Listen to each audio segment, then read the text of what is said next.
So ESPN asked you to make a list of players under the age of 21. It's supposed to be a list of 30 players, and of course, in typical Norwegian fashion, you over-delivered. You gave us a list of many more than 30 players, right? I started off with a short list of about 75 players, and then I trimmed it down to 50, and then it started to get really difficult, I have to say. But I managed to get it down to 30, and then I had to start adding on again. So it ended up with 36, which is a bit of an odd number, but I felt at 36 there was kind of a natural gap between 36 and 37. And now, after having spoken with you last night, I kind of lost my night's sleep over 37 because I think there might have been one there. Yes, I know. We'll get to that because there's one guy who should be on the list. Gab was not happy.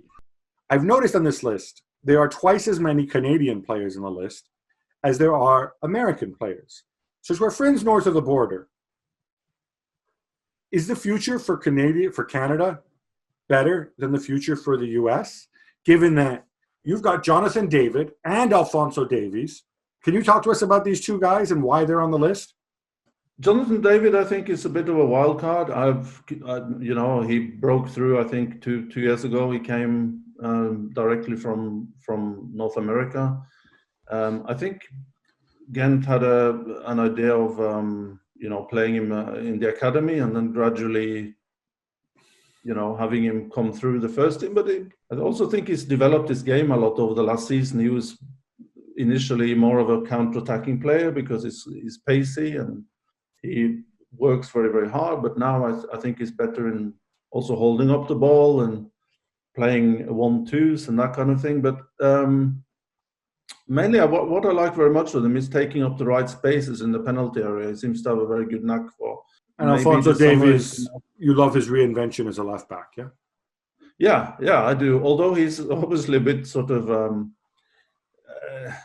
how to put it, he does make mistakes, but he's so quick that, if he makes a mistake high up the pitch, he can just chase it down again and recover the ball. But what an athlete as well. And that's obviously what strike your eye first with him. His athleticism. I don't know what kind of a dash he can make on a 60-meter or 100-meter, but it's quite extraordinary. Martin Odegaard is not in your top 10. Is it because you didn't want to be? You have two Norwegians. You're Norwegian. That's why you put two Norwegian in the top 10. Yes. Because he's having a great season, and after everything that happened since he was so young and the move to Spain and etc., and you know him well and you know his family well and everything, he surely could have. He was quite close to your top 10, right? With the season he's having right now. If you look at the players that dropped out of the 30, I think maybe Odegaard could have been one that even didn't make the 30. What? Okay. Yeah. Why? Obviously, he's very, very good when he gets on the ball, and he's got that ability to spot things. He can play off one touch through balls. Obviously, he's got an amazing footballing brain. But I think if you want to go beyond that and become a regular at Real Madrid, you also need to. You can't just play in flashes or bursts, and I feel that. There's got to be a little bit more of Martin Odegaard working off the ball, doing a bit of the dirty work as well. And I think now he's just 75% of what you recognize in his play is basically the good things. And sometimes there are too long breaks between the good things, although those good things are really, really good. Fede Valverde at number 9. I don't think anybody's going to argue with that, although I do think he probably looks a little bit better because the players around him are so good, but he's got so much personality. I want to ask about Jean-Felix because his CV wasn't very long when he moved for all that money in the summer. And, a lot of us sort of nodded knowingly and says, well, he looks really pretty when he plays. But, Mendes, Atleti, the usual gang. If you were the director of football of Atletico Madrid and George Mendes wasn't a factor, would you have spent this much money on him based on what you saw?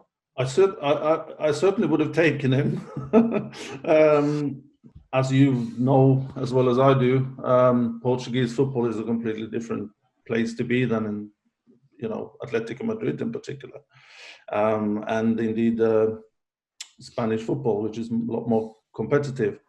I felt, based on what he's done at Atletico Madrid, I don't think maybe he deserves the top 10. So there is possibly, I've looked more at the price there and the potential, and even the visual aspect, because it's so fantastic to watch him play. So easy on the eye. Erling Haaland is 8th on your list, TK. Is that a reflection of giving maybe a bit more time for him at Dortmund and playing in a more competitive league than he did in Austria before? Yeah, obviously you can't knock what he's done up to now. It's quite remarkable. Top scorer of the Champions League. I think he's got 9 in 5 starts for Dortmund. Ironically, sometimes with players, they have to stop scoring to kind of understand what they can do. Because if they just keep scoring and scoring, you just focus on the scoring, and they seem to be on a run, and you see less of their overall game. So you just kind of want Haaland to settle down and to understand what his kind of core game is all about. I haven't quite understand that. There's some sides of his game that needs improving. I think his heading, I haven't seen him score from a header yet, I don't think. He probably did in Salzburg, but we'd never noticed because we don't watch the Austrian league. I'm not sure. He must have scored a header in his career. Well, I can't remember having seen one. Okay, Austrian Bundesliga fans, this man scored like 70 goals in 10 games. If you can provide video of Haaland scoring with his head, I'll be even more grateful. All right, but let's look at the top of the list, shall we? Jules, I'm assuming you're not going to argue with the guy he has at number 1. No, I think Kylian Mbappe being top of your list, TK, I obviously completely agree. It was more when you left Monaco in 2013. I think he just signed as a 15-year-old. So obviously your path crossed. But I knew that at the time you already heard about the talent that he had and that all the clubs wanted him. But what makes him so special for you? And I guess you're not surprised by how incredible so far his career has been. You know, I was also tasked with obviously mentioning the strengths of the players and how they can improve. I find it very, very hard to come up with something. How could Mbappe improve without trading off something that would make him a weaker player, you know? And I think, you know, he's world champion and he's obviously proven himself time and time again. Such a natural footballer to me, you know, instinctively, not just the physical side, which obviously gets a lot of attention, you know, his pace and one against one ability. But I just think the way he looks for the right spaces, the way and also his perception, the way that he, you know, his head always moves. He knows what he's doing before he picks up the ball. I find it quite, you know, amazing that a player at this age can be so sophisticated in the way he plays the game, basically. I have no real argument with number 2 or number 3, Jadon Sancho and Trent Alexander-Arnold. Number 4, you have Vinicius Jr., who's out of the Real Madrid lineup for a big chunk of time this year. I have to admit, Gabriele, that it was a struggle to. The top 3 for me was quite easy, and I also think that the top 10, the names, when compiling such lists as these, personal preference comes into the picture here. And in the case of Vinicius Jr., I just love his. I love the way that, you know, whenever he comes on, he makes things happen. Also, again, the movement off the ball, I think, is terrific. You could play him at left back if you wanted to. You know, he can play. Obviously, now he plays further up the field, but I just like the explosive nature of his game. Kai Havertz is 5th on your list. He's been playing for Bayer Leverkusen for a number of years now. He was having a great season until the season stopped. Do you think he can step up to even the next level if he moves to a bigger club like Bayern, for example, or even to the Premier League? And also, what's his best position? Because we've seen him playing as a false number 9 this year, which was quite exciting to see.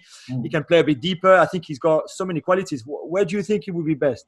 I think I haven't really seen a similar player. It's such a weird kind of the whole makeup. He's quite lanky. He can look a bit, lazy, and then he just goes past the opponent. He's not exactly a number 10. He's not exactly a wide player. Maybe his future is as number 8 in a midfield of 3. But I just think he's a wonderful player to watch as well. I know that shouldn't, maybe the aesthetical aspect shouldn't be so important here, but I just think this is Tor the romantic speaking. All right, let's talk about the people who are missing from this list. I'm going to go first. Jules, you can point this out. Reece James, come on. How can you not have... You've shown your disdain for defensive players to begin with, but you don't have Reece James in this list. Why? What does he have to do to convince you? I think what he has to do, first of all, is to play more games for Chelsea. I think he started 12 in the Premier League. And before that, it's a full season in League One last year. It's not like Chelsea's the only team in the world. Well, but there wouldn't be other League One players in there. Okay, he's a starter for a team in the top 4. A lot of these jokers on here aren't even in the top 4. He's in the top 4 of the freaking Premier League. Come on, man. I do agree with you that he's a good defender. And that becomes, for a fullback, it's a little bit of a novelty these days, whereas fullbacks are mainly judged on what they do further up the pitch, which admittedly has been given more of an importance there.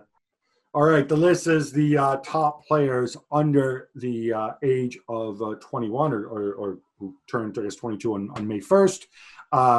It's up on our website. Check it out. Let us know what you think. Direct all complaints at Mr. Tor-Kristian Karlsen, not Jules and I.